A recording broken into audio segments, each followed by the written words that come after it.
you get looked at funny if you leave at 3, Yeah, it's it's very true. And like, I at some point also would love to have the discussion, um, just about like the field office divide, Yeah, sure. you know? And although I don't think it's that severe, and there's plenty of places where it works well, or teams that work well together, Hmm. you know, there's still times where there's these preconceived ideas about what the other Sure, person is doing, sure, sure, you know, sure. Yeah, that I would love to have people on.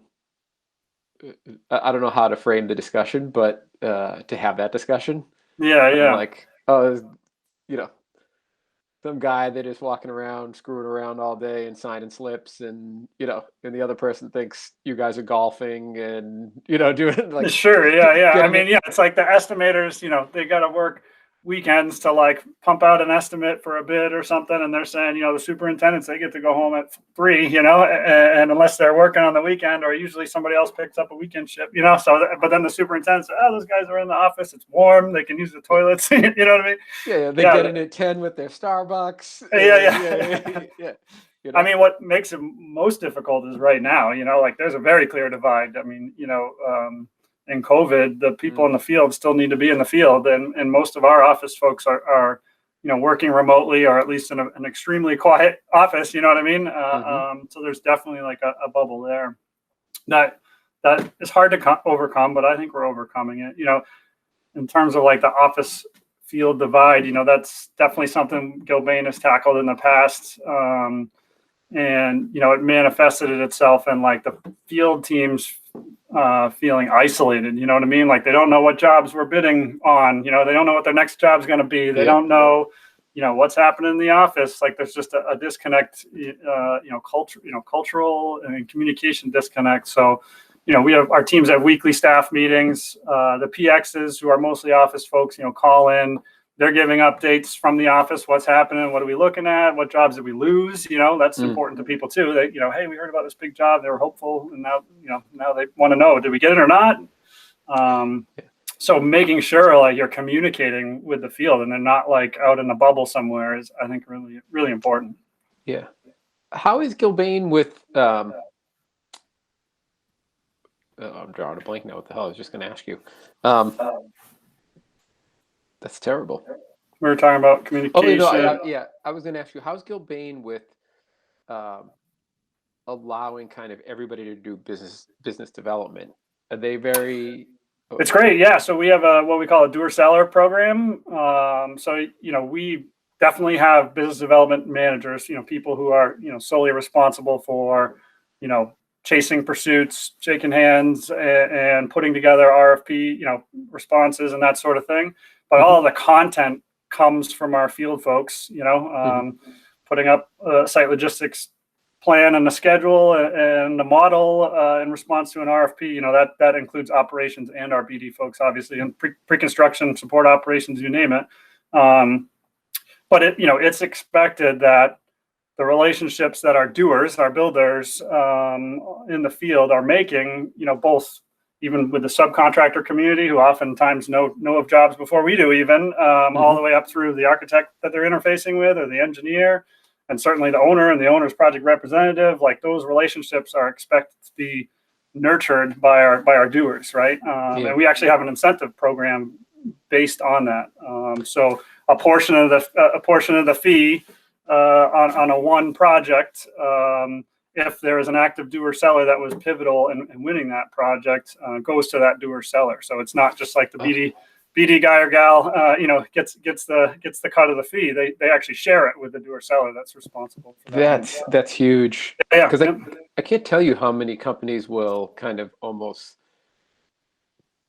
push away other people doing business development. But like you said, like if you're, the term you're using is doer, but basically if you're that frontline person in contact with the client, especially if you're in the field, like, and it's an occupied renovation, you get a relationship. You're seeing those people every day and interacting with them and solving their problems and this and that. Like, those are where the real strong relationships get built.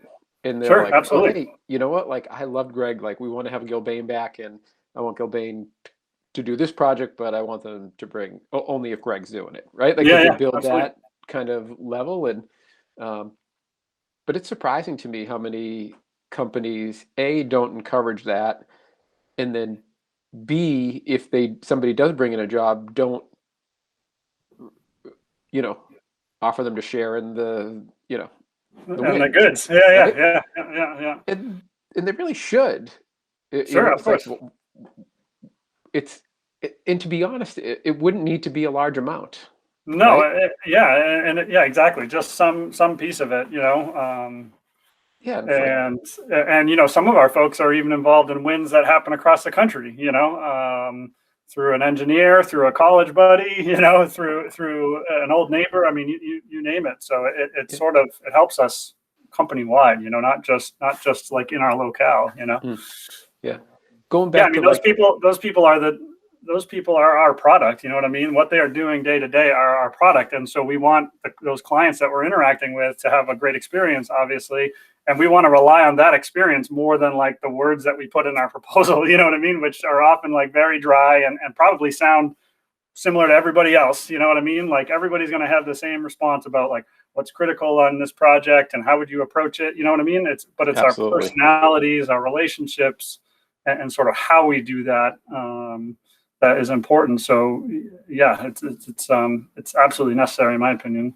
And some Yeah. people go the other way. Some people have no BD support, and the PMs are like expected to win their next job. Mm, Which I see the pros and cons in that, but having a centralized BD department is good because you can make sure things look the same, look professional, and you can yeah. share ideas. So No, for sure. And then going back to like the divide getting kind of more extreme during COVID. mm, Um, Shamit, I believe, did not do raises this year. It was either mm. raises or bonuses, except for the field staff. I Yeah, don't know if yep, it was that they just got bonuses, they just got raises, but sure. there was a clear divide. They were like, okay, you still have to go into work. You're Hmm. exposing yourself. Hmm. You're dealing with contact tracing Hmm. and getting your. It's a heavy lift for those people, and they're exposing themselves and their family. So, Sure. um, Well, yeah, they're not doing anything different, differently. Unfortunately, no, they're actually doing things more difficultly. yeah, exactly. Yep. So I thought that was a nice little thing. Yeah, But for sure. okay, so normally I would be telling you we don't cut an intro or anything. We just say I'm just gonna say, "Hey, Greg," and Yep, yep. we go at it. But I kind of feel like we might have started this podcast already. Sure, sure. So, Greg, We're welcome. just talking, two guys talking. Yes. Um, but the real reason you're here today is you wrote an article, and I'm not saying this because on my side, I thought it was a fantastic article. I Ah, actually, thanks. I appreciate it. I told you that. It's like, you run the risk when you have um, people write for you, you know, and everybody that I have had write for the website has done good content, Yeah, you sure. It's know, all great. Yeah, yeah. and I conveniently have my wife who's a proofreader and Yeah, editor you almost sprung that one on me after I read it. I was like, by what? by trade, so she that helps too, that I can just kind Sure. of I do my pass at it for content wise, and then she makes it look right. Um, but yeah, like even when she read it, she's like, "He's a good writer." I'm like, "Yes, he is."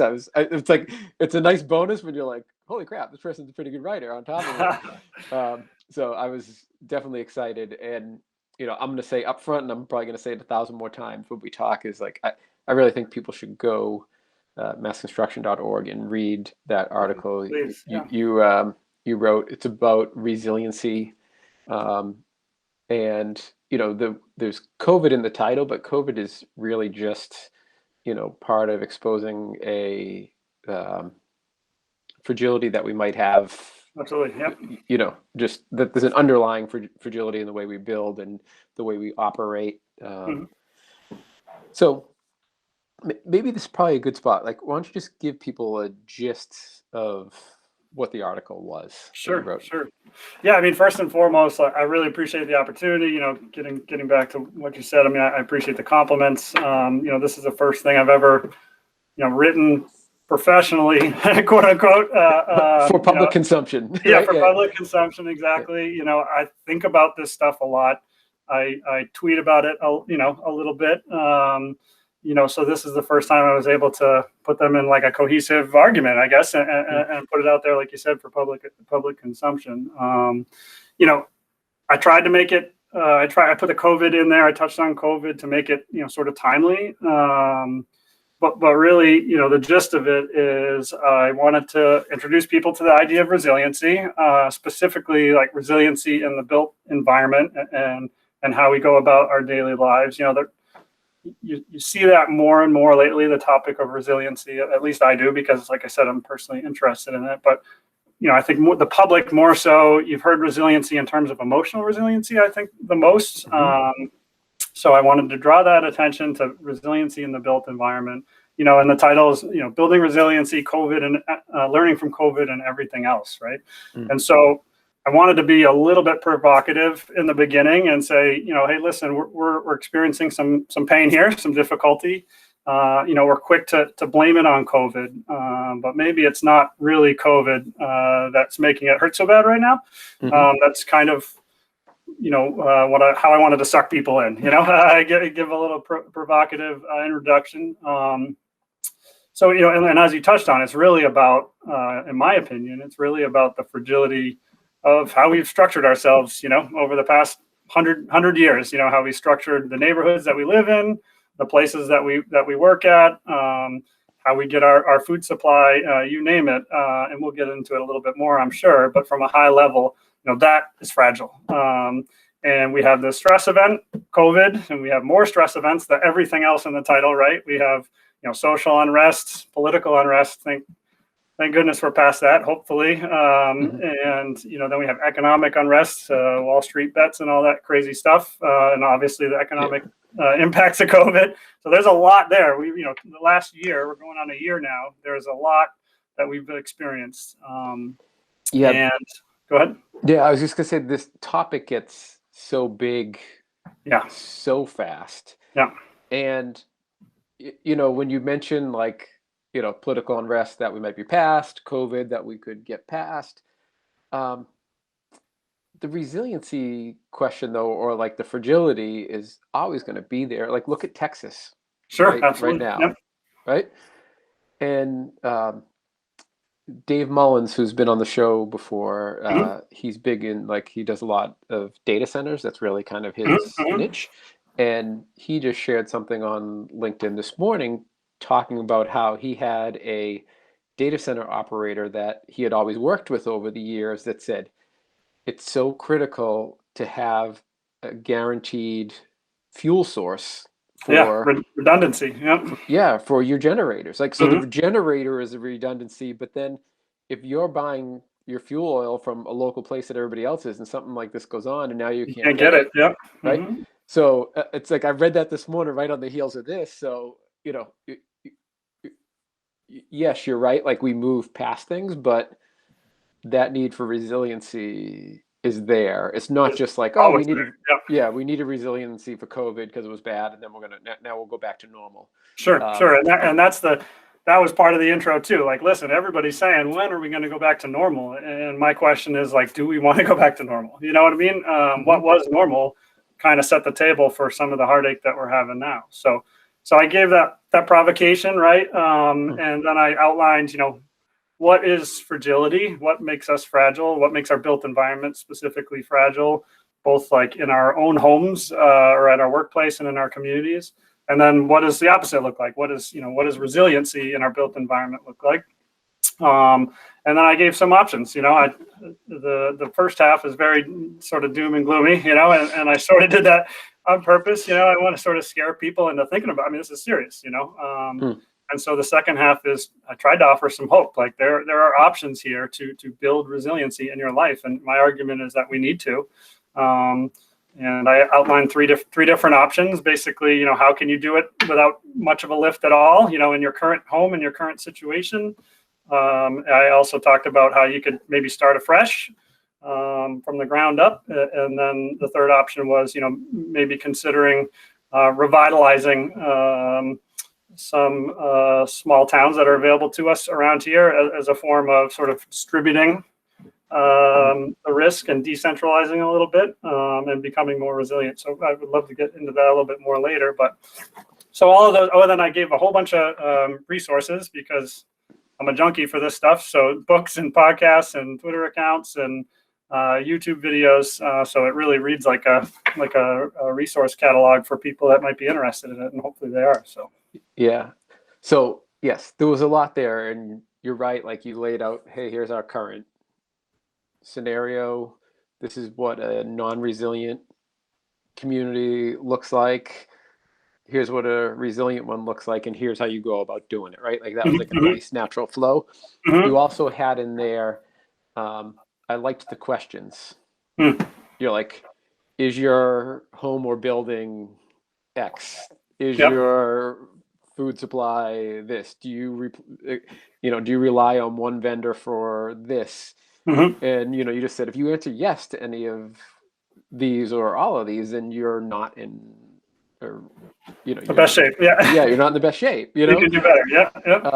So I like that, and I actually thought about I want to like carve that out and put it out as like a separate piece of content. Sure. Yeah. And then on the cutting room floor was some of your inspirational stuff. I wanted to put it in like a text box. I couldn't.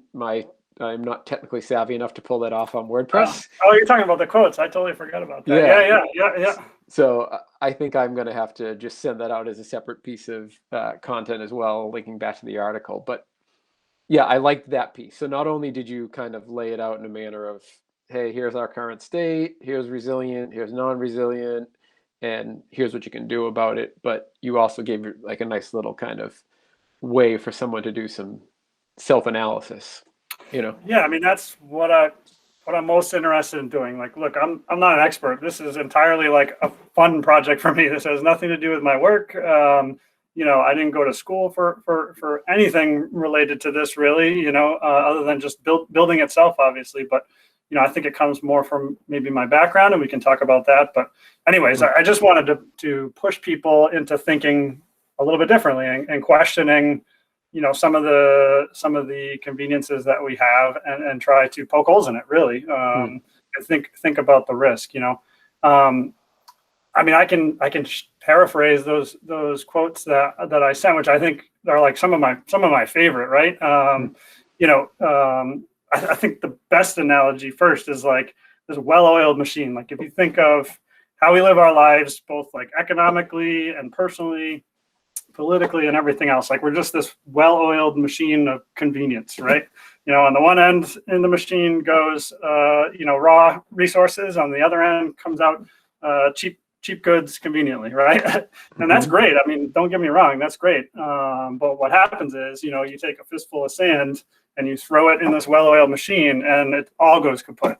And if we're reliant on that well-oiled machine, now all of a sudden, like, where are you going to get your food from? You know what I mean? Like, how are you going to heat your house? So that I think is a good analogy to think about. Like, it's all great until it's not, and then it's really not. And that's a problem. So, and it's funny, like can I interrupt? So you you mentioned sand getting in the system, right? And that's true, right? But not even that bad, because sand would almost like imply that like, oh, everything got all messed up. Yeah. Because sand got dispersed through the whole system. Yeah. It really only takes, it's almost like a chain, right? You lose one of those links and it's junk, right? Yeah, one little chip gear on the wheel and it starts going wobbly, and then you know what I mean? That's a great point. Yeah.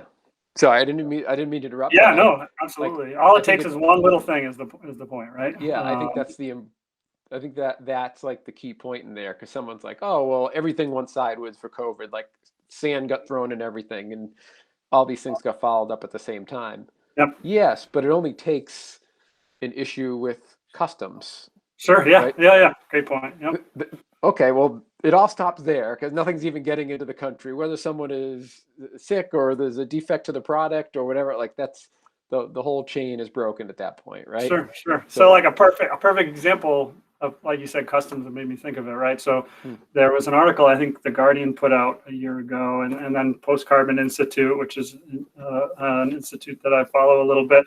It was something about the 10,000-mile cod, right? So Scotland eats a lot of cod, and they fish it in their backyard. But if they were to process it themselves, it would be too expensive. So they ship it to China, package it, pennies on the dollar, ship it back to Scotland and eat it. Wow. 10,000 miles. So, talk about one issue with customs, issue with shipping costs, issue with political unrest in China, which, we're seeing a little bit of now. Mm-hmm. And all of a sudden you're not eating cod that's in your backyard. You might be able to catch it or get it at the dock, but you got to eat it right then and there, or throw it in the freezer. So that's a perfect example. It's a perfect example of, sometimes like the absurdity of what we rely on for convenience, Yeah. And I think that's why, like, when you write something like this, or we talk about it, you say that thing, someone goes, yeah, that is absurd. But how many like absurd things do we do every day? Sure. That we don't even realize it because that's just how we do it. And then when you stop and you think about it, you say, like, hang on, wait a minute, why am I doing this? I read an interesting book, Awareness by Tony DeMello, and one of the big things that he says in there, because it's like basically kind of almost like a transcript from a seminar or retreat that he gives, but often his whole line is, wake up, you're all asleep. We're all asleep, and we're just like going through the motions.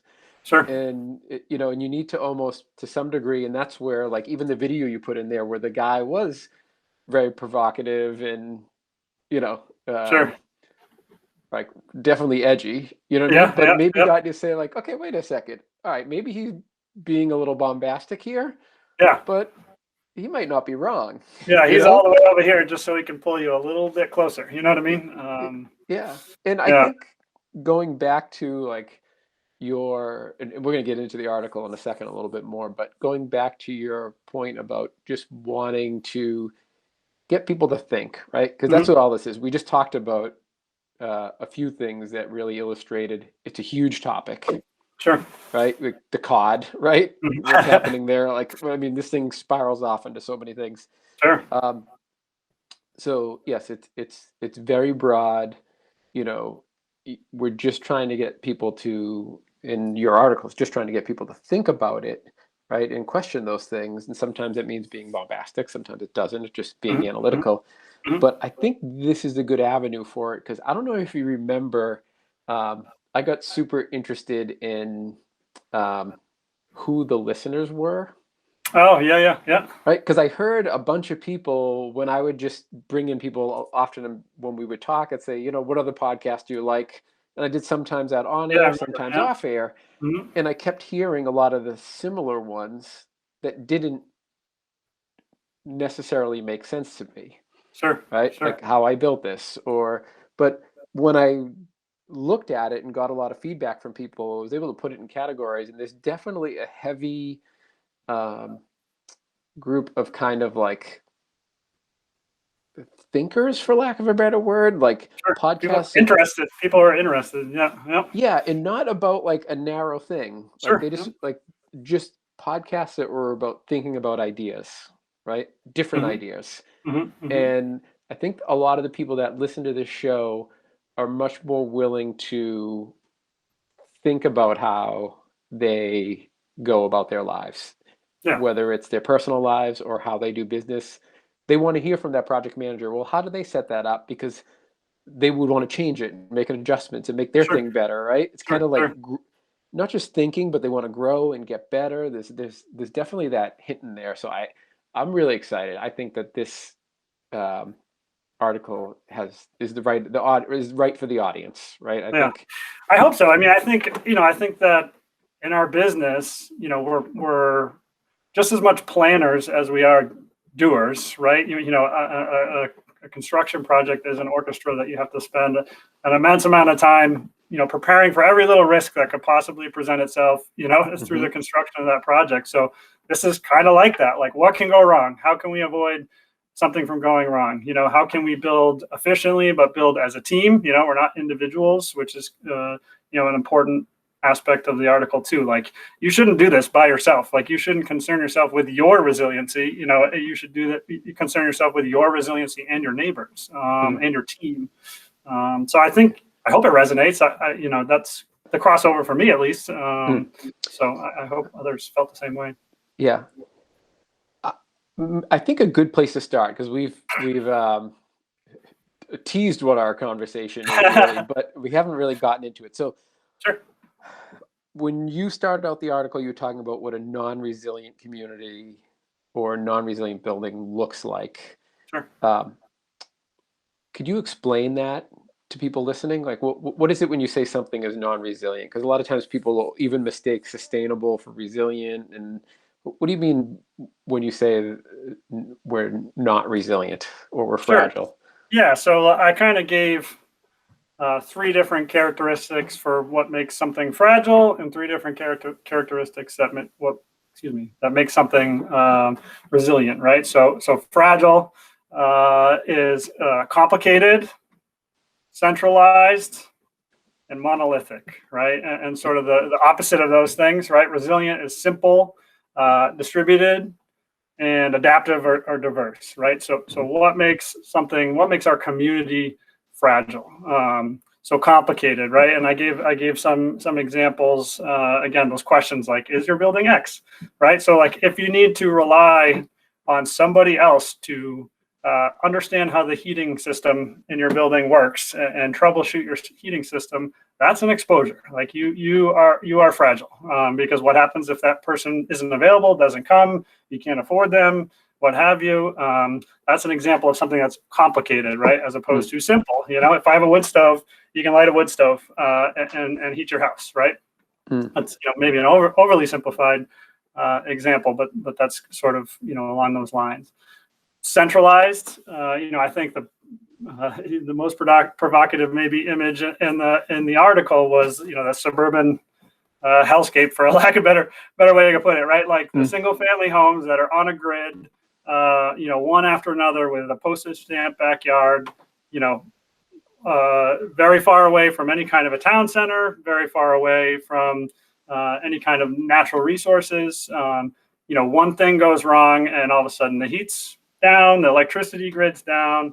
You can't even grow food in your backyard because you barely have any or any communal green space whatsoever. That is an example of centralization and sort of monolithic at the same point, right? It's all the same. You can't walk to work. You can't do anything but go home and go to sleep. Bedroom communities. This is the term that we have for this thing. So. Yeah. And what would you say would be another kind of example of monolithic? Like very similar, downtown Boston, right? If we have only high-rise residential buildings in the area, that's very similar to suburbia, where you have only bedroom community single-family houses. There's very little opportunity for you to get access to natural resources, to be able to get any kind of food. Sure, you might be able to walk into work in the financial district. So that's a good option, right? That is actually resilience. But you're not going to be able to heat your apartment independently if the heat goes down, if the electricity grid goes down. So that is a monolithic example as well. Also, like how long is the market for residential going to be supported? So you built this high-rise office tower and the market falls out 15, 20 years from now. What good is that building for? Yeah. Or you talked about kind of like whether everyone was blue collar or white collar, just as an example, right? You look at Detroit, they were and I haven't studied Detroit by any means. It might be more factors to it than this. I'm sure there's more factors to it than this, but a big contributor was they were so dependent on the automobile industry that you had a city that was looked at as like almost the city in the United States, and it went from that to nothing, and it's coming back. But and in the same way, if everybody that you live with is in the same kind of house and does the same kind of job and has the same kind of work environment, like, okay, that's great that everybody's an accountant, and if someone needs help with their taxes, they're all set. But Perfect.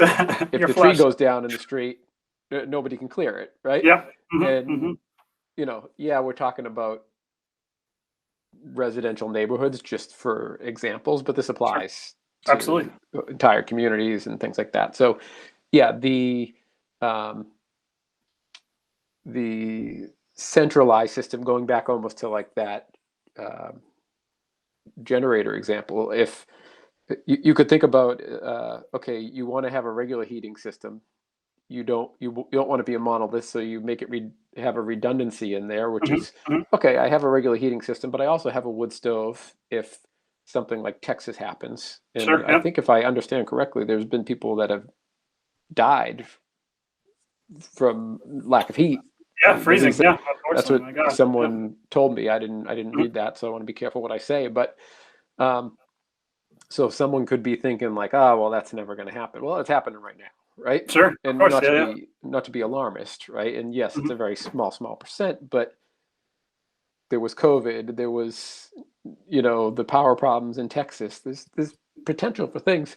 So you have a heating system, but then you're redundant with the wood.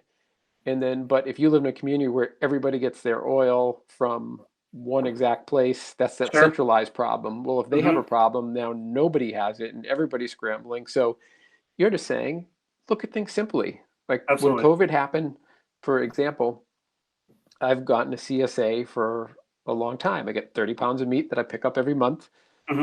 And the people that I get it from got flooded. A lot of people got turned away. I was able to, send a few friends there that that were able to get on. Oddly enough, I think there is now 5 people that listen to this podcast that get their meat share from there, just from talking about, which I think is awesome. Absolutely. But so there was concern about access to food and meat, so everybody tried to rush to go local and got blocked off, right? Yeah.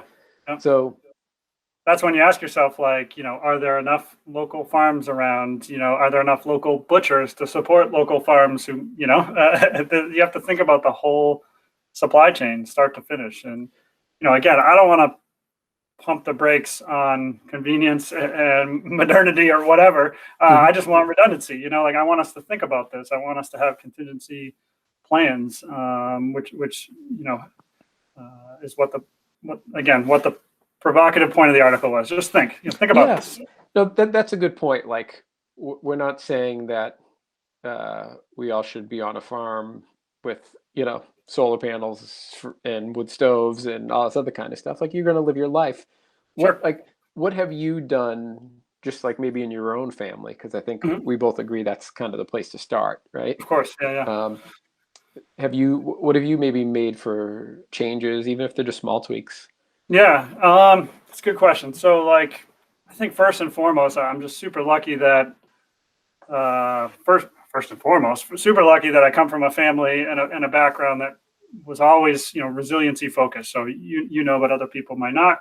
I grew up on a dairy farm in New Hampshire, third generation, and when you're a farmer, you're resilient. Everything from fixing tractors to running heavy equipment to working with animals every day to carpentry to everything in between, right? You have to kind of know how to do a little bit of everything yourself. So I'm the lucky beneficiary of generational knowledge, I guess you can call it. And I'm also, sort of part of my personality, sometimes to a fault. I'm very risk aware, if you want to call it that, right? And you guys have talked a little bit in the past about Gallup Strengths. So 2 of my Gallup Strengths, my top 5 are learner and context. So the context side for me, I think, is about, just having a big picture, having an eye for risk, and just putting our daily life into the broader context of what's at stake. On the learner side, that's why I think at least that's why I'm such a podcast junkie and a book junkie and, Twitter and the whole 9 yards. Like, I want more information. I want to learn about everything, so I guess what I'm trying to say is some of these things are sort of like naturally in me, and I'm very, very lucky for that, of course. But in terms of what we do, So my wife and my two kids and myself, we live in Providence on the east side up by Brown University. I work out of the Providence office. It was really important to me to be very close to work. I used to work in Boston. That was quite a different story. So when we had our kids on the way, I transferred to our Providence office. So being able to walk to work, which I could do, it's about 2 miles, or certainly ride a bike. That's really important, and that's resilient in itself. If your car breaks down, you ride or bike to work. Yep. We also live in a very walkable neighborhood. You can walk to restaurants, you can walk to libraries, you can walk to the grocery store. Very different from how I grew up. Again, different from rural New Hampshire, but it is very resilient in that sense. That we're very plugged into a community that's very diverse and that has, many of our basic needs right in our backyard. Love to garden. Big raised garden beds. Not as much as I like, but my wife won't let me take over the whole backyard. I have the same problem. So yeah, we have raised beds and some perennial plantings, which are great, and it's more of a hobby, for me at the moment. But it does put food on the plate in the summertime, at least. Love to forage wild foods, and that sort of has been like a later in life interest for me. And then preserving food, obviously, and loving to cook, I think, is a big important part of it, right? If you can't go out and buy bread, well, do you know how to make bread? Do you know how to put up food so it can store long term? Chest freezer. We have a chest freezer downstairs, which I think is very, very important. Because how long can you eat if you can't get to the grocery store, right? And some people have 2 days worth of food in their house. That is definitely not resilient. So that's a quick recap. And then, of course, we still have the family on the farm, which we're very, very lucky. So, like, in a sense, we almost, I don't want to call it a bailout plan, but we have a bailout plan, and we have a piece of property up there that we're hoping as soon as the kids are a little bit more self-sufficient to build a cabin. So we have a little bit of a getaway, refresh our batteries, but also, literally get away if we need to. I don't want to be doomsday, but if we have to, you get out, Yeah. And it's funny, like, to count on, a lot of people might just kind of rely on the government response for things. And one thing makes me chuckle, like after 9/11, at least in Boston, they went around and hung up all these signs that said evacuation route. Right? It was signs for people like, this is the road you want to go on if the shit hits the fan to drive up. And I'm just thinking, all right, like, you can't move just during rush hour, right? So like, if the shit hits the fan, and like, first of all, who's going to be like, oh, well, let me look what the sign says, right? And if everybody goes to the sign, what kind of chaos is that going to cause? And then I start thinking about, how much money did we spend to make all these signs and map these routes, right? Like, I was like, oh my God, never mind hanging them all and stuff. I was like, what a disaster. I'm like, those are the people in charge of our emergency preparedness. That is frightening. Absolutely. Absolutely.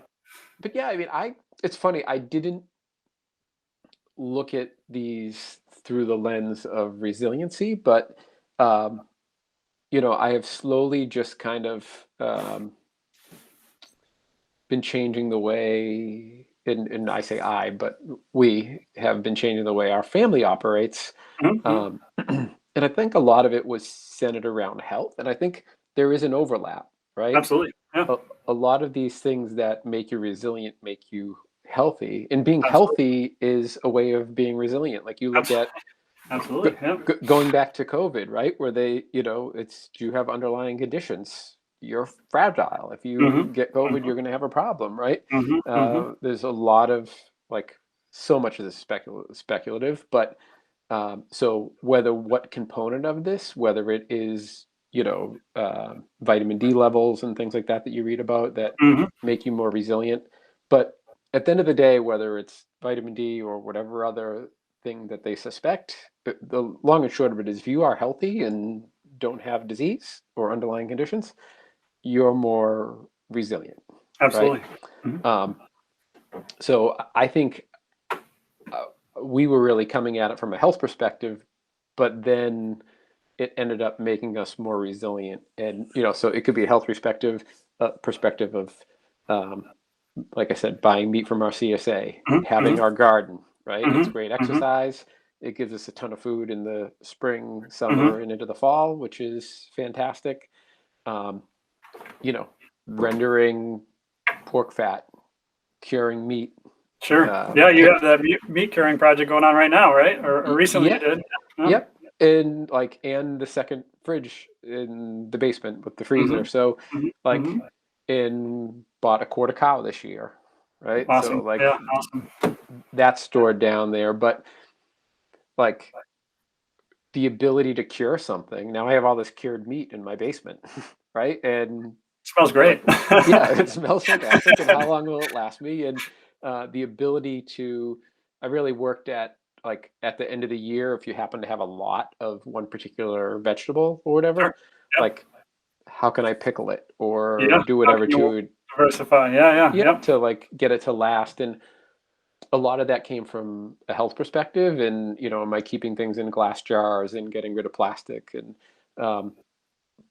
by having all the ways to preserve and just kind of containers to use, I'm not reliant on Ziploc bags and this and that. I have all these jars in a drawer. You know what I mean? So and that's great for the environment. It's great for being resilient. It's so there's definitely a ton of overlap. And like you said, like you were saying, this doesn't have to be dramatic. It could just be absolutely not. Yeah, small steps. Like I would say on my list, like I want a generator, right?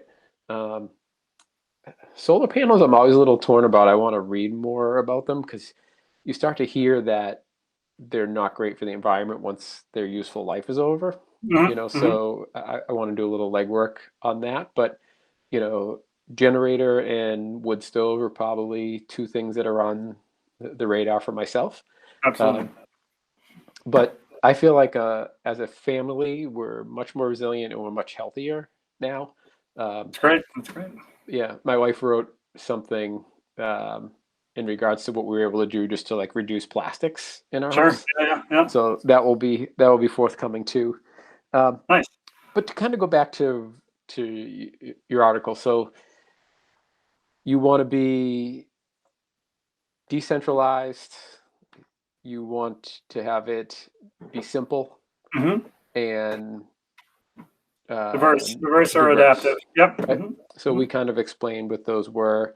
We know what you're doing in your home. What are some of the options that people could do? Like, what are some steps? There's all the things that we're talking about, but what are really the options for folks if they're like, hey, you know what? I want to take steps to kind of be more resilient. Absolutely. Yeah. I mean, I think first and foremost, and I sort of prompted people to do it at the end, is, you know, educate yourself. Take advantage of all the resources that I provided, and those spiral out into a million more. You know, you can fall down the rabbit hole pretty easily. But first and foremost, you know, inform yourself, educate yourself to a certain degree. You know, it's a mindset change, like being risk aware. You know, that's step one. And then there were, like I said, the three options that I outline in the article. And first and foremost is do what you can at home first. You know, those are the light lifts, and we rattled them off. You know, garden if you can, get a generator if you can. You know, make sure somebody in your neighborhood has at least a snowblower, a chainsaw, a generator if you don't have one. You know what I mean? It doesn't have to be all on you. And that was my point earlier, is like, we're not talking about building yourself a bunker here. We're talking about making sure that you can rely on the people around you and that you have the resources at hand. So I think that's really important. If you don't have green space, you know, you live in downtown Boston, there's you know, various awesome community gardens throughout Boston, CSAs, like you said, around the Boston area, all across New England. So you don't have to grow it in your backyard, and in many ways it's better not to. You know, it's better to know your local farmer and know where you can get a whole diverse array of foods. I would say get to know your neighbors. You know, it sounds crazy, but like, you know, especially now it's a little bit difficult in COVID, but we're coming up on spring. Like, take advantage. You know, introducing yourself to your neighbor. don't just give them the head nod while you're mowing the lawn and, compete over who's got the greenest lawn. Like, help each other with projects. Get to know what kind of skills that your neighbors have and that you have and that you can share and borrow from them. And then if you want to be more ambitious, you can either start a neighborhood association or join one. Get to know, people. Start thinking about rings on a tree. Go out further out. Start to know people in your town and your city. Talk about resiliency with them. Try to find out, how resilient are the systems in your town or city, your neighborhood. So I think those are some part of the option one, right? So like, what can you do now here where you are? It may be what can be encouraged to, like, I guess how it looks like when you say get involved would be like, okay, hey, we don't have any agricultural operations within the 6 surrounding towns. Maybe do we want to relook at our zoning? And absolutely. You look at Boston. I wish I could remember the article.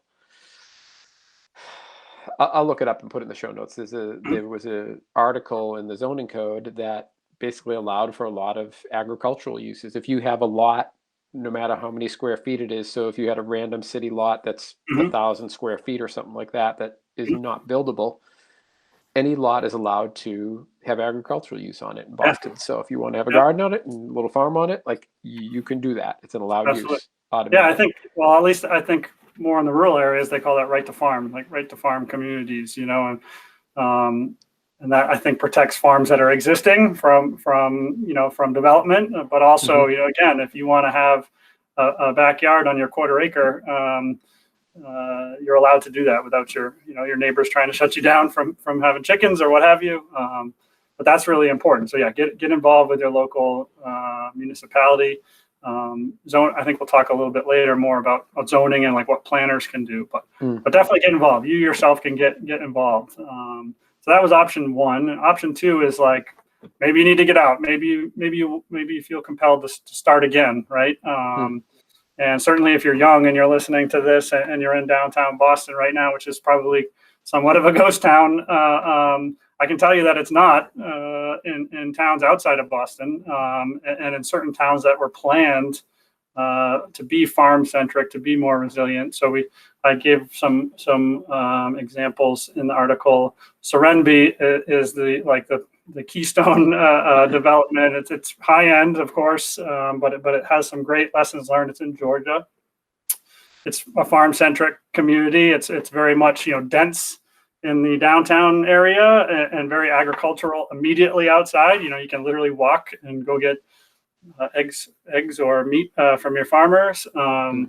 So that is an option. I mean, there aren't very many around here, to be frank, but at least it gets people's wheels turning. Like if I'm going to have a new development, maybe I should think about it being farm centric or redundant energy systems, so on and so forth. Or, like I said, if you feel compelled, you can go build yourself a mountain compound, which I myself love the idea of, but certainly it's not for everybody. But you can build a brand new house in the suburbs too, and make sure it has redundant energy systems and food storage and close access to agricultural use, that sort of thing. So that was option two. And then the third is like a whole nother layer, another conversation that I'm particularly passionate about. But there are small towns that are already set up that have a backbone, that have good bones, quote unquote, and I outlined it in the article, that need help and are very resilient, or at least have the structure to be very resilient, and are very cheap compared to downtown Boston.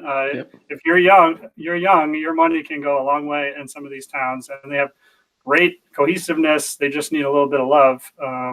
So that was the third option. Which could be a whole other conversation. But. And now with remote working being so prevalent, like it becomes more of an option. Absolutely.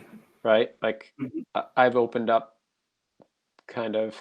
It's oddly enough, I probably wouldn't go anywhere because our neighborhood is just a great neighborhood, and like when I say my neighborhood, I mean just the street I live on, right? Basically, but there's a good community here. We do help each other, and like everybody kind of depends and works together. And we have a lot of kids all around the same age, and it's fantastic. It's a wonderful Perfect. neighborhood. There's an older guy that always walks up and down the street when all the kids are out playing, and he just thinks it's the best thing in the world because he's just happy. He can go out and walk his dog and see faces and see little kids, and um, it makes his day all the time. So like, Yep. I I I stay for the people. Sure. Absolutely. That's probably why I'm still in Massachusetts to begin with, right? Mhm, mhm, mhm. You stay for the people, but from a purely logical perspective, I think like, you know, I could go someplace a lot more affordable Mhm, with more mhm. land and more of what I'm looking for, right? Sure. Um, Sure. so yeah, I think that's a good option, and it doesn't stop at Serenbe. You mentioned there's one in New Hampshire. That's a Yeah, there's community. one in Peterborough, New Hampshire. There's a Agri-Hood, quote unquote, in Peterborough, New Hampshire. It's very much smaller than Serenbe. Yeah. A half dozen or a dozen houses. But really, what I wanted to do is plant the seed for other people to think about this for new projects. Right now we're crossing back over into construction and project development. Mm. There's no reason why we can't take this angle with new projects. So Uh, we have more of those available to us around here. yeah, couldn't agree more. And like, there was also a big one in Canada. I forget the name of it. I forget Yeah, I who remember put it you in mentioned there. it.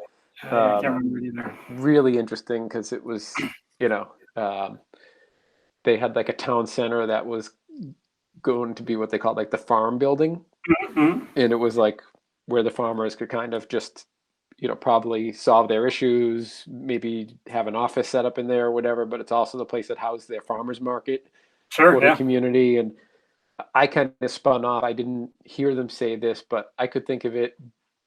A really cool way to do it is if you live in that community, is you like essentially part of your homeowners association fee is Like a uh, CSA. as a CSA, Yeah. right? Sure.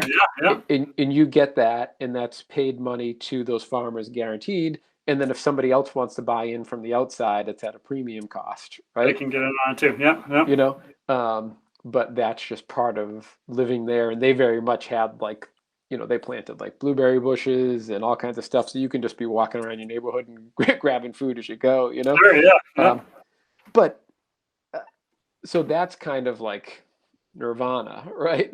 And like you said, it's luxury. It's not cheap, I should say. I don't know if Mhm, you want to call it luxury, but it's not cheap. mhm, It's mhm, expensive. mhm. But how can, let's just go straight to the developers we started talking about. Like, Sure. Yeah. what are things that developers could do? Like, I sent your article to Greg Procopio. Oh, Um, nice. yeah, because both Greg and Mike and just Procopio as a whole, like, they're just so forward thinking. Great. And I hate forward thinking gets overused, but they're just, and so does innovative. Like, I can't think of the right word, but they're all those things, right? They're Okay. Yeah. not just thinking like, oh, hey, this recipe works or this math equation works. Let's just do it and repeat it and make money, Yeah. Sure. right? Make money on a X-year plan, 5-year, 10-year, Yep. whatever. Yep. Yep, we know that if we buy a lot in this location at this size, we get this much per unit. We've got a nice little math equation that works out, and you hit repeat, right? Mhm, mhm, They're not doing that, right? mhm, They're mhm. looking at prefabricated, like they're on their next building, they're going to use Ready Core. I think it's Ready Core. There's two of them that sound very similar, but either way, it's Mhm. like a prefabricated uh, shaft wall system Okay. Yeah. Yeah. I remember for you like talking about that. stairs Mhm, or elevators or whatever, right? mhm, So they're doing that. They use the Infinity system, which is like on a 10-story high rise. It's a metal stud framed high mhm, rise, mhm, right? mhm, mhm. Um, they're using pillar technologies to use sensors to monitor their job sites. What they're doing with cameras and 360-degree cameras to like monitor things, um, Awesome. and they're just thinking. They're trying to create a better product. They're trying to like work within communities and stuff like that. So, um, what are some things that a developer could do? Like if they're not going to build a Serenbe, but they are going Sure. to build a project, like, what do you think some of the things that could be done? Sure.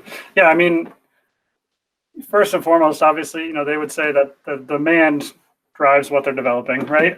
So the first step is to make sure that there is a demand, and that's sort of the purpose of my article and us trying to get this out there. Like, think about resiliency. We want the users to demand resiliency and realize the need for it. So that's kind of step one. But independently, developers can also educate their user group or their target customer on the value of resiliency, right?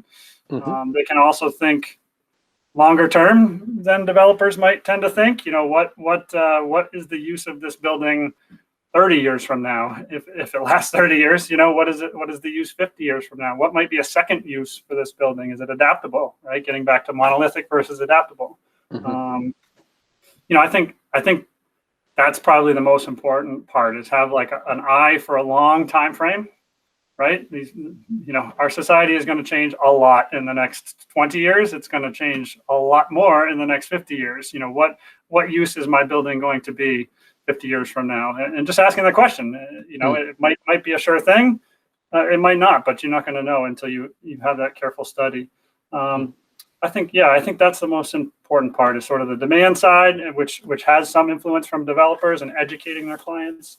And then just thinking long term, thinking second use, trying not to make something monolithic, and also really thinking about how your project fits in with the neighborhood.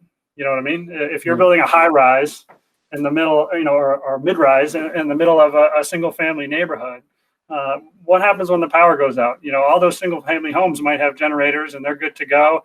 And now you have this whole building full of 50, 70, 100 people that are hungry and cold, and they're going to need help from their surrounding community. So your project is not on an island; it's impacting the community around it.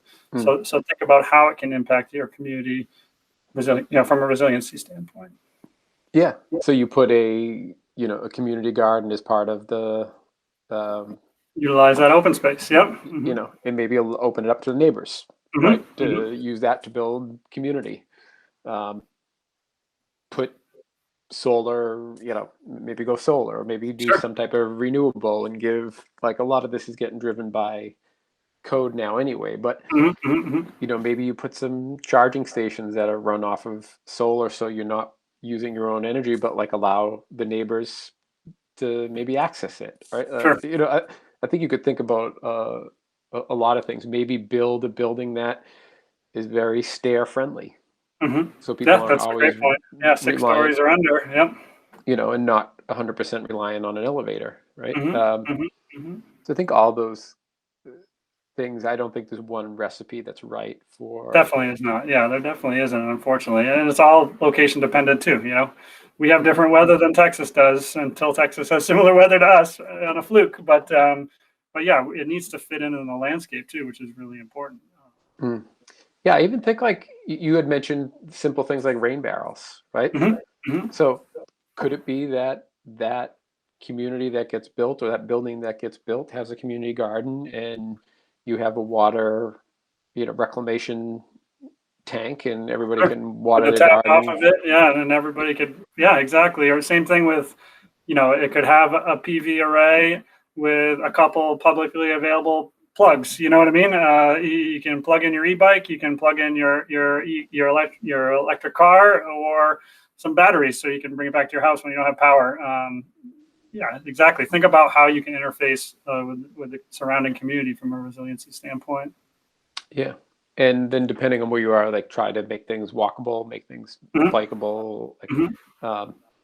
So it seems like it's early, but we're going there. I know if I was to be purchasing something, that would be a lot more interesting to me. If I'm like, okay, I'm single, I have to relocate for work to a new city, I don't want to buy a house or whatever. Like, if there was a community like that, I'd go there in a heartbiophilia. Absolutely. Yeah. Okay, wait, I can still garden, and there's nature around here. It goes to the whole, like, biophilia conversation, just about being healthier by being around nature. So I think it's everything, right? Like, a lot of times, like, when I look at trends, because some people ask, like, oh, well, how do you, like, because I try and point out where I think things are going, and Sure. I've been right a couple times. You're on a roll, yeah. You know, like talking about mass timber for a long time, Mm-hmm, energy storage, a couple other things. I look at it as like, okay, I look at code, right? And I look at code being a way that both creators of products and code officials both mm-hmm, influence that, right? mm-hmm. So if you're a manufacturer and you're getting a lot of customers, like I always bring up the energy storage thing, right? There was no standard for no code really around energy storage, right? Or it Sure. wasn't proper. It's just fragmented and just really lacking. But what was happening is they were selling energy storage batteries, but had no guidelines to go by. So Mm-hmm, you mm-hmm. had producers of it lobbying the code writing authorities to say, hey, like we need some standards here. We have customers asking, we're putting these in everywhere. If you want them to burn down, that's great, but somebody's got to give us an answer, right? Yeah, yeah. And then you had code officials saying, hey, they're putting these batteries in these buildings and there's no rules here. Like, what do you want to do with this, right? Mm-hmm. So like code is really a good indicator. And then I think, so it's a mix. I think like in the same way I think about resiliency and wellness getting into our buildings, Mm-hmm. I think it's driven by a lot of people. It could be architects and builders helping to educate the end Sure, consumer, absolutely. right? Mm-hmm. You look at what like Consigli's doing with Arch Energy, Mm-hmm. Mm-hmm. really just informing their owner how important the control system is. Now that's not resilient, really. You want to put some redundancy in there. It's Sure, sure. getting complicated, right? Yep. But sorry, you're probably like, where the hell is he going with all No, this? this is great. But so it can be developer driven, like we were just talking about, by putting in the gardens and the rain capture and the EV chargers and the bikes and things. But it's also consumer driven, Absolutely. Yep. right? And I think it's incumbent upon us and my wife pointed this out when she was writing the thing on plastics. Mm-hmm. We talked about how, you know, if you want something packaged not in plastic, you want deodorant in a cardboard container, Mm-hmm. right? You're probably gonna, maybe that's changing now even, but you might have to order it online. Yep. And does that mean that it's being shipped this long distance and burning all this fuel to send you a bar of soap, right? Mm-hmm. Yes, right? Versus shampoo in a bottle, Sure. right? But if you do that and you put the demand on the system, yes, it's more, you just want to be able to go shopping, either put your order in and have it delivered all from one place, or go to the store and buy everything in one place. Yep. Yep. But by pushing and taking that extra step and buying things online, that creates that demand, and that demand moves it from only online and into a store where you Mm-hmm. can get it on Instacart or whatever, right? So Mm-hmm. I think the same way, if we make choices for ourselves that kind of create that demand, and we want that, we move to communities that do that, we purchase homes that provide that or apartments that provide that, I think we push that demand. So as much as architects and designers and constructors can educate, and developers can kind of maybe nudge people, but it has to be that kind of, it's a stool, I guess, kind of, it has to be the Sure. Yeah. consumer There needs to be a demand ground up component as well. Yeah. Yeah. driving that. So it's interesting. I hope that it does happen. Do you see it from the trend It's hard perspective to at all? say because it's so easy to be in a bubble these days, especially, on social media. Like I said, I mentioned Twitter earlier. I'm sort of in like the localist circle of Twitter, and I'm telling you what, there's a lot of chatter there. People are more and more interested. We have a Discord server now that's based on like homesteading and localism, and it was like 400 users in the first day, and it keeps climbing. So I'd like to think so. My hope is that we can be proactive in spreading the message, excuse me, because the alternative is like, we're going to need to be, we're going to need to be resilient. We will be forced to be resilient. And I would rather, I'm sure you would, and everybody else listening, like I would rather we be proactive about it now, spread the message now, than have to react in a resilient way, right? The only other thing I would say, you mentioned like code, the importance of code and trying to drive standards and interest in this. I think it definitely is important, and I don't want to sort of downplay it. But one of the things I wanted to get across today, like I think we're going to need to be like a lot less. We need to be more humble in the next coming decades, right? We need to stop this idea of thinking like we know how to fix everything for everybody in every place. Like there needs to be less decentralization. There needs to be more experimentation, right? So I'm not saying like throw away the codes or throw away the zoning, but I think we need to encourage experimentation because, man, not everything works everywhere. You know what I mean? Like you could have a really great resilient-minded architect or developer, and they might be doing a great job in their backyard, but it may not work in Texas, and it may not work in Europe or use any extreme case. So a little bit less bravado, a little bit less centralization, more humility, more decentralization, more experimentation, right? And that gets us into ideas of like complexity and complexity science, which are some really interesting folks to follow there on Twitter. But, we live in a complex system. There is no one size fits all for anything. And we need to stop thinking that there is. We need to experiment more. So yeah. Oh, trust me. So my comment about code is a very pragmatist view on it. Sure. Right? Yeah, sure. Which is like, when this is happening, that means that there's a lot of reasons why they're talking about changing it, and most of it means that it's demand driven, right? I've definitely have my libertarian streak where I would like less government involvement. I even look at like the farms, like what happens, like from a regulatory standpoint, and how much pressure that puts on small farms to try and have to put in these systems that large industrial farms comply with, and it just makes it really difficult. And that's all businesses. There's someone that I know that talks about how in his worldview, he said like he sees the mid-size construction companies, and maybe it's everything, like getting squeezed out, right? The big companies have the people and the resources that can deal with regulatory compliance and everything that goes into it, right? And the one person or 3-person office with just 3 laptops and no overhead can be nimble enough. Can be nimble, yeah. Right, and can outsource whatever they need to, and kind of and comply and be successful there. But the people in the middle don't have the capital to be constantly investing in new technology and trying to keep up and trying things and dealing with compliance and all the HR requirements and everything. So he's like, he kind of sees the middle getting hollowed out, and that's an interesting idea to me. Absolutely, like,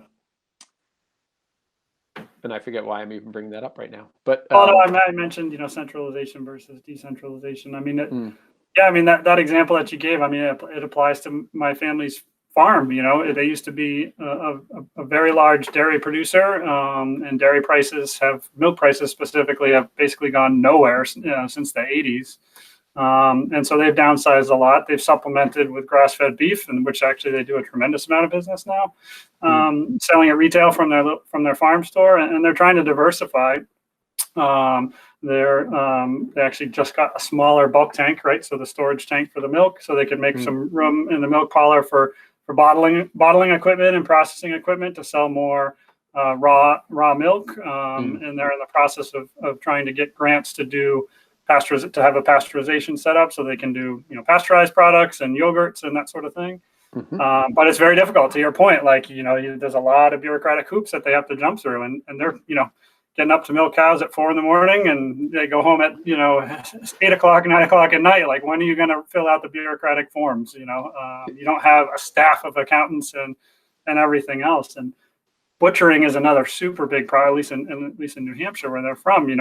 That is the bottleneck. There's 1 or 2, I believe, USDA certified butchers, at least, that can operate at a scale that they're working on, and they have to wait weeks. I mean, they get a giant load of meat, and it's gone within days in the local community. And we live in a community of like 1,000 people. It's there's not a big market, right? And the meat is gone in days, and they have to wait 3, 4, 5, 6+ weeks sometimes to get another load back from the butcher, and that's like a perfect example. Like, Whole Foods doesn't have any problem putting meat on the shelves, and if you raise cows in your backyard and butcher them yourself, like, you have no problem feeding yourself. But if you're somewhere in the middle, there's a lot of hoops that you need to jump through. That is very, very difficult.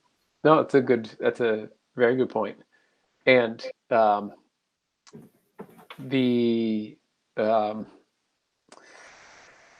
whole bottleneck piece that you're talking about is not just New Hampshire, because I think even Vermont and a few other places where I've got the beef from, it's the same thing. It's all about, okay, well, we don't have the USDA certified butchers. And have you ever looked at any like Joel Salatane's?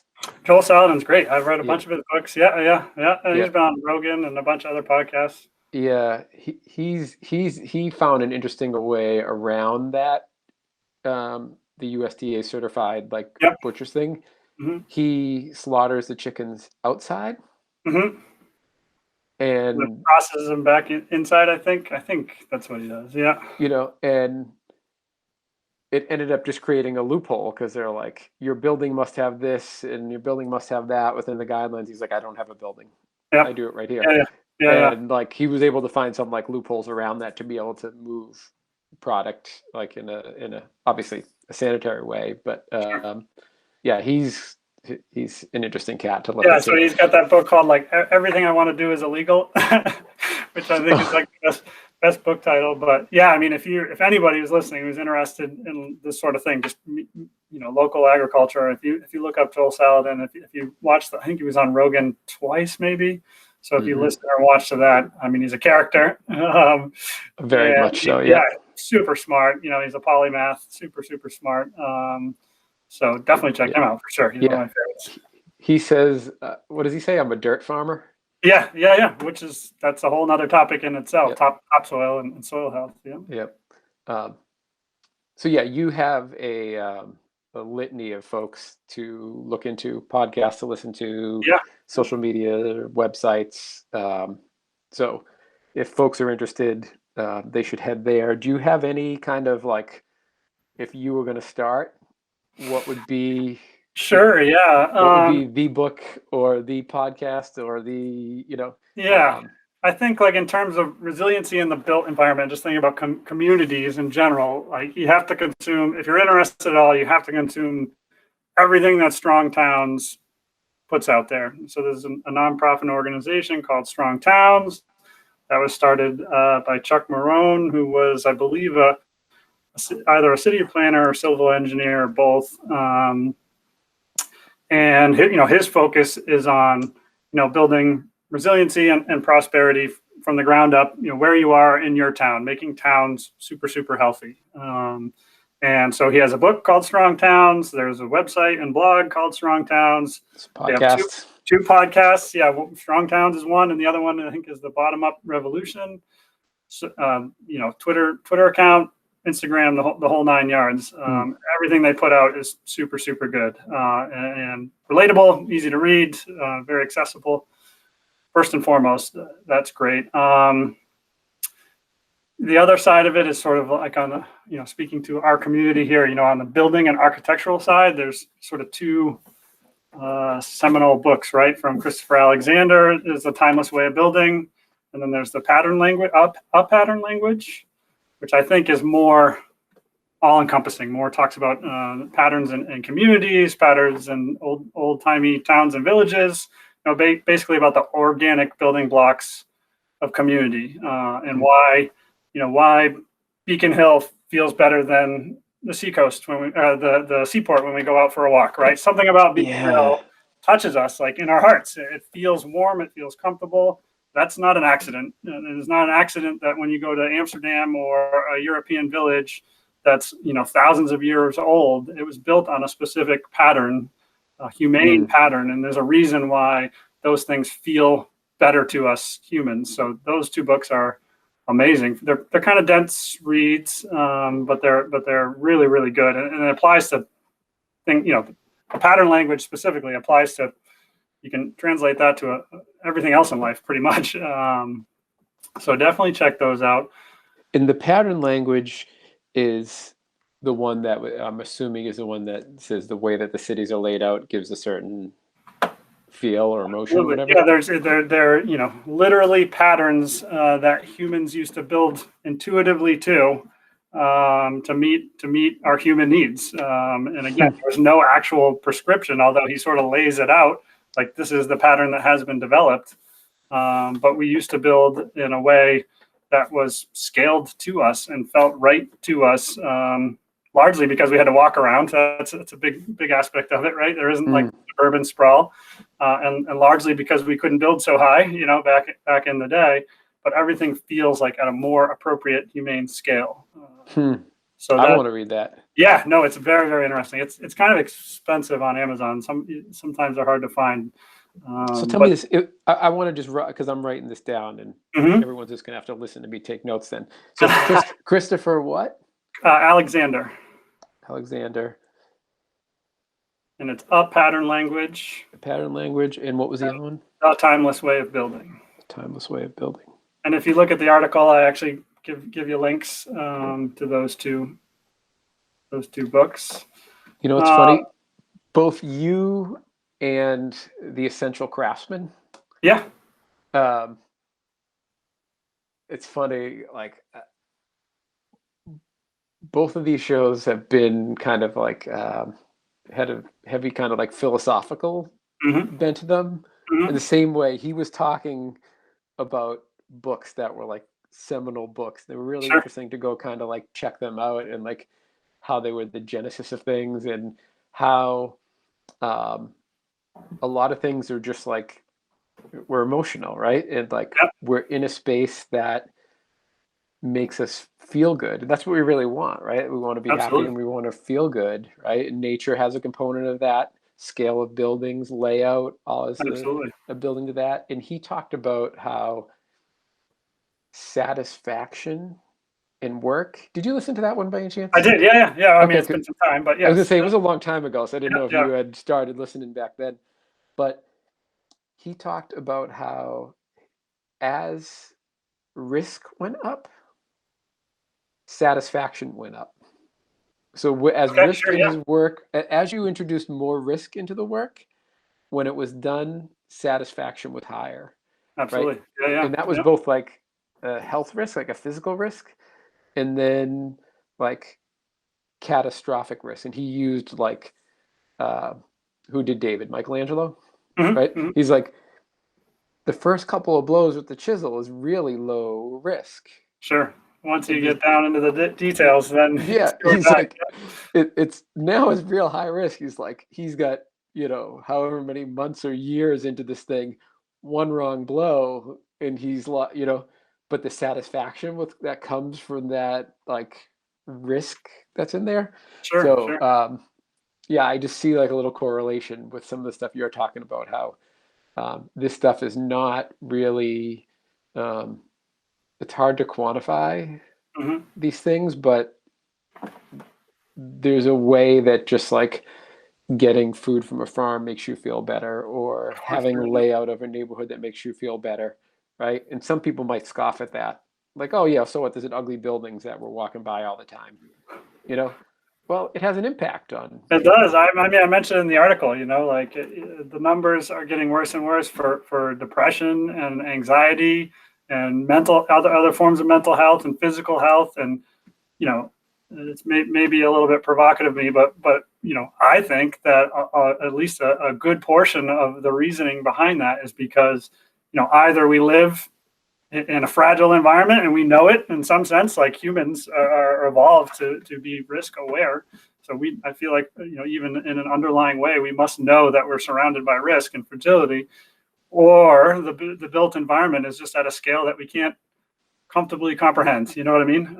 There's the magnanimity of things, the hugeness of things, the scale of things, the sterility of things.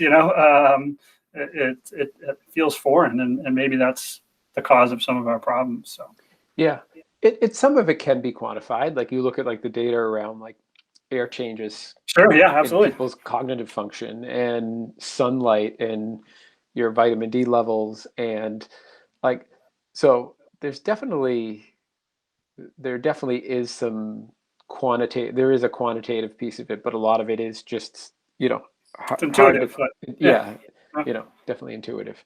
yeah. All right, so this one is the question that I always ask, and you're a Sure, regular listener, so you know it, and don't feel tied to resiliency, like, sure. and don't even feel tied to construction. What do you think that we'll see more of over the next 2, 5, 10 years, and what do you think we're going to see less of? Sure. It's like my favorite question. I think it's such a good question when you ask it. So I really don't want to be a doomer, but I mentioned, a couple times, like I think we are going to see more stress events, more in terms of quantity and frequency, just in the last year alone, like we talked about. There's been stress events that, I hadn't seen in my lifetime prior to. So unfortunately, I think we're going to see more of it. Hence why I wrote the article, why I'm interested in it, and why I think other people should be too. I think also, like we said before, I think there's going to be more of a choice between being proactive, and I think you're going to see more success of people who are proactive in building resiliency. You'll be able to see that success more. You'll hear more about places like Serenity. I think you'll see more popularity in that. I think it'll feel like for aesthetic reasons or trendiness reasons, but I think the underlying, getting back to what we were just saying, like the underlying reason is because it's intuitive. Those types of communities are more to our human scale.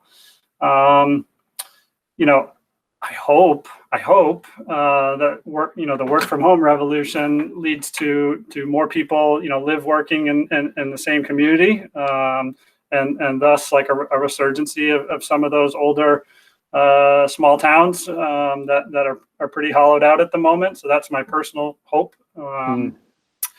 And we're definitely going to see more experiments in decentralization, like we talked about it. Bitcoin is like the cliche topic in that respect, but more experimentation. You'll hear more success stories about people like doing it on their own, trying something completely different. So those are the mores. The less of,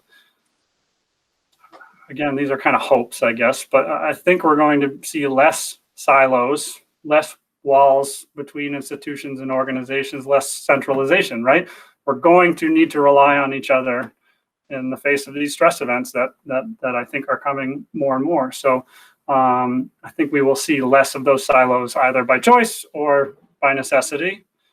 And yeah, I hope, again, less bravado, less thinking that one size fits all, less thinking that we know all the answers, less thinking that Elon Musk is going to save us all. Yeah. Yeah, it's funny. I like the dichotomy in you, right? Because you're very much into technology and modernity and everything that comes with doing things and building buildings better and all that kind of stuff. But you're also on the other spectrum pushing this decentralized localness, and it's funny. I see that last thing about what you want to see less of, about like the bravado and centralization and kind of big.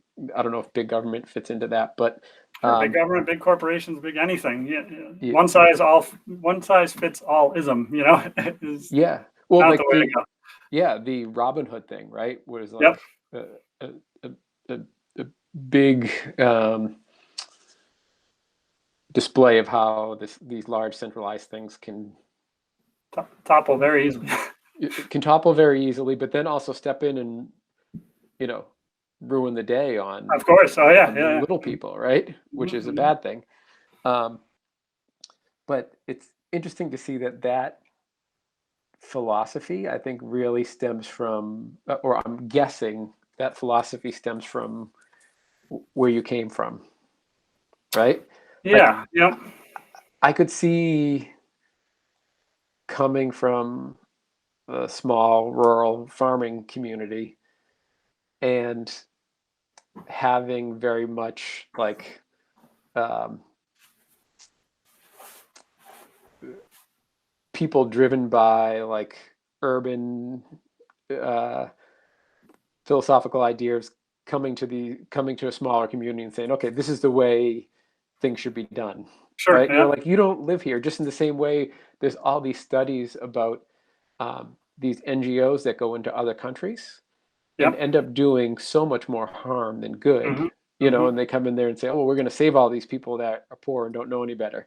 Hmm. And they're Hmm. like, all right, well, they were all pretty healthy and now they all have diabetes and, no one knows how to farm anymore and can't Sure. take care of Yep. themselves because you flew in, did all this, and then you left, right? Yep. It happens with wars too, right? Yep. Yep. You know, Yep. um, so I don't know enough about what it would be like because I don't come from that community, but I could see where that um, your pushback against bravado might come from, Yeah. right? Absolutely. I mean, I think, and I mentioned it in the article, like you need to be really careful. I think it's a great option, right, to revive small towns. I'm from a small town. I'd love to see my small town revived and neighboring small towns revived and all across New England and everything else. But you need to be very careful about gentrification, right? You don't want to push Mm. out the demographics of those towns, right? It needs to be handled sensitively, right? And you Mm. need to rely on local folks too to know what they need. In some cases, people have been there for 3, 4, 5, and more generations, and who's going to come in and say, now we're building sidewalks and we need a full-time fire department and, a full-time rescue squad, which believe it or not, these places don't have, just so you know, Mm-hmm. if you've never lived there, and nor do they need them, in my opinion. Mm-hmm. And all of a sudden the taxes go up because you have all these new folks demanding those things. And next thing you know, there's a health department where there never was one before. And next thing you know, you can't compost in your backyard. And now you got to go to the grocery store. You know what I mean? So we need to be very, very, very careful of that. Yeah. Oh God. Yeah. You hear about it so often, especially with like the Massachusetts New Hampshire dynamic, which is Uh, everyone's like, oh, there's no taxes, there's all these great little sure. farms where we can get food and it's less expensive.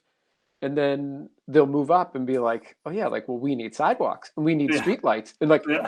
all right, well, the reason you don't have full-time senators and representatives and you don't have income tax and you have all these great little farm stands and places you can go to is because we don't have Yeah. those Exactly. things and we value these other things Uh, instead. uh, And you're like, they're just creating what they were going to escape, absolutely. Yeah. right? Yeah. Yeah. Which is New Hampshire state reps, I think, make $100 a year. hundred that is dollars a year, and I think awesome. it's either the biggest or the second biggest governing body in the English speaking world. New Hampshire State Representatives. In other words, like we're very well represented. you know, It's and yeah, you got to be careful about changing local vernaculars. You have to be very careful about gentrifying because you don't want to make every place just like the last place you came from. mhm. That's the whole point, right? That's the Yeah, whole point of decentralization. So. yeah. And it's funny, you'd be shocked. I mean, you probably wouldn't because you came from there, but when I'm talking to people, I say, yeah, well, when if there's discussions around like how government just continues to grow and expand, and people are like, well, like you can't stop it, or we need somebody full time to do this because who would manage all this and that. And whenever I say like, well, New Hampshire has part time senators and representatives, like they seem to be doing fine, don't they? Like, and they're Sure. like, they do? How do they do that? You know what I Yeah. mean? And I had no idea they only pay them $100, Yeah. Yeah. like unpaid. Like they have full-time jobs. And then it becomes, this is getting way too political. I'll probably pull all kinds of flack, Careful. but Careful. fuck them. Like, isn't that what we want? Where someone is not just invested in staying elected because they like the cushy gig they have, Mhm, right? mhm, They're mhm, there. They're not doing it for money. They might be doing it for power, right? mhm, But mhm.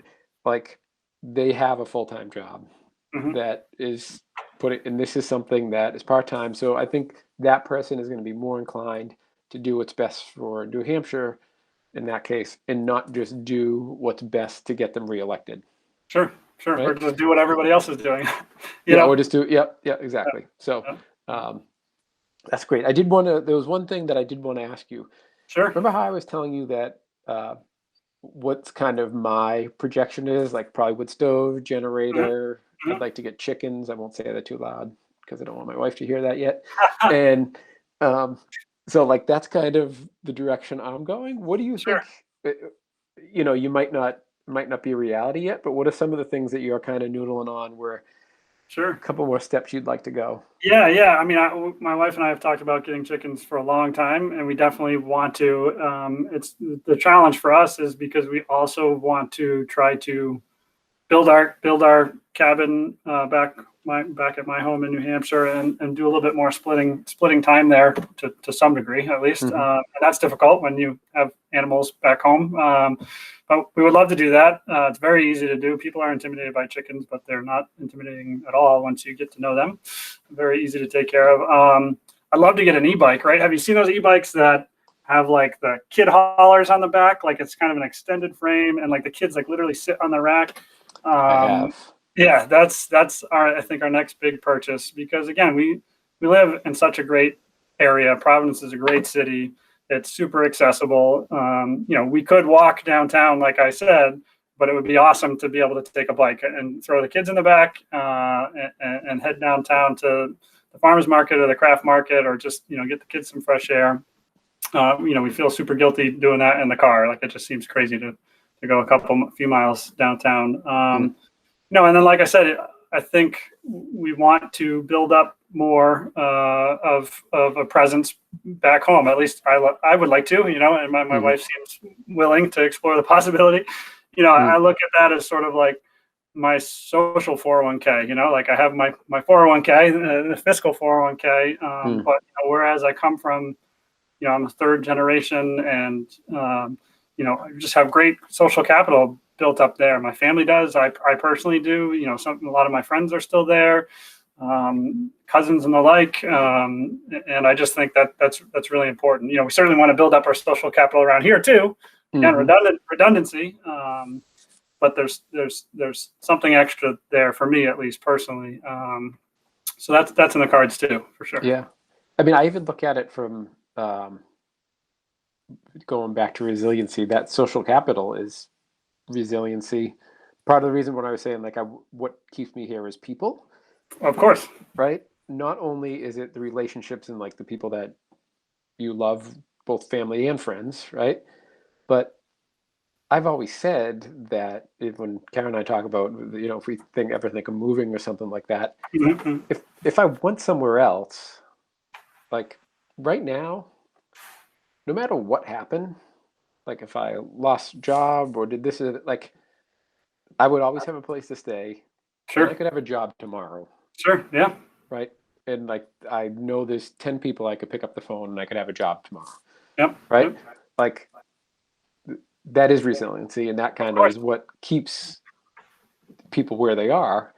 But we're seeing those mass movements happening out of certain areas, like out of San Francisco, and you see and out of New York City, and the John Burns Real Estate Consulting does that. I think you may have seen it a couple of times. I share it every now and again.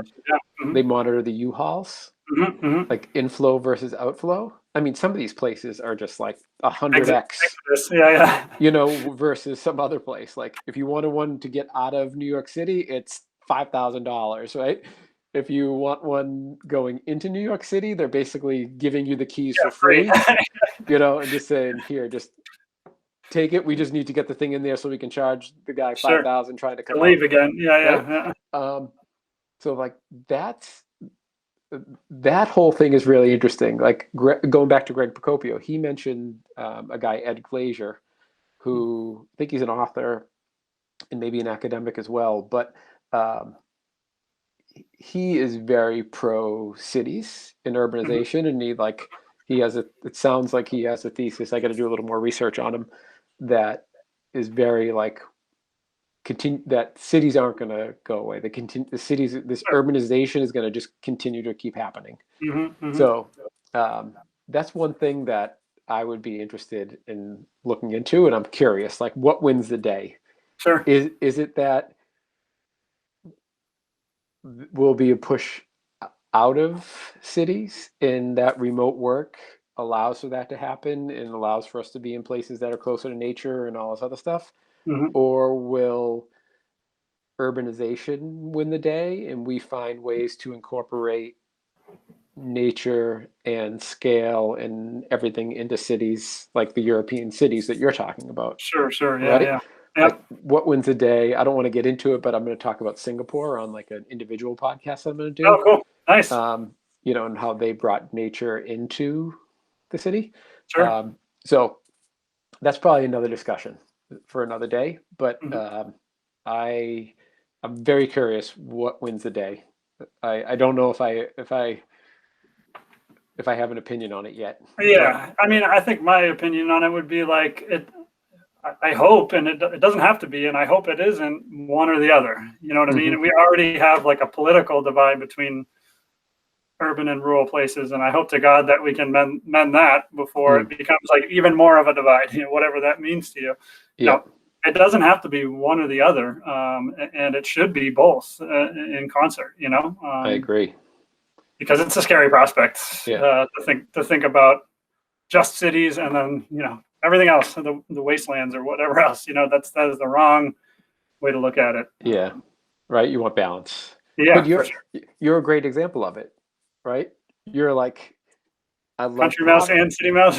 Yeah, like I love Providence. I like I can get my little e-bike and go to my farmer's market, and I have access to museums and all this and phenomenal restaurants and all this other stuff. But there's this pull up to the cabin, right? Sure. Yeah. And there's benefits to both, right? There is. There absolutely. I think it just comes back to like knowing, like there's no perfect place. There's no one answer. You just need to know where your risks are, and you need to have a plan, right? You can be in the city and do that. You can be in the suburbs and do that. You can be in the country and do that. And that's why I hoped to make my article sort of not like a prescription of one size fit all, but to give like those yes no answers, right? To give like that framework, just to ask yourself like where I'm at, is this resilient or fragile, and what can I do about it? And that's all. That's the place that you start. All right. So my soapbox for now is read Greg's article.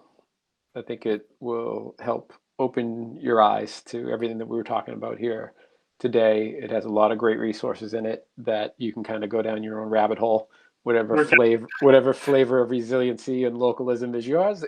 He's got everything there. And allow it to affect your personal life and health, and then hopefully have it affect the developments that we build. Absolutely. And how developers build, whether you are a developer and you listen to this, or you're a builder, or you're a designer, or you're an urban planner, or you're someone that lives in a community and it means you want to get on the planning board or the zoning board to do what Boston did. Because I didn't completely kind of finish it, but not only did it allow for farming anywhere or gardening anywhere, it also put in the zoning code beehives and chickens, and it just put guidelines around it, because before there was no rules on it. So you would throw a beehive in and say, oh, what do you do with that? Like, oh, you need this kind of permit or that kind. No one knew. So they just put some guidelines in there, which are great. So those are the steps. I know it's helped me a lot. I know Greg's obviously a big fan of it. So hopefully it makes an impact on your own lives and hopefully the buildings we build in the future. Absolutely. So, all right. I appreciate you having me, Joe. Thanks so much. It's been fun. Stepping off. Appreciate it. All right. And all right. Take care. Yeah, I'm going to shut it. I'll shut it off. Okay. But hang tight. All right. That sounds good.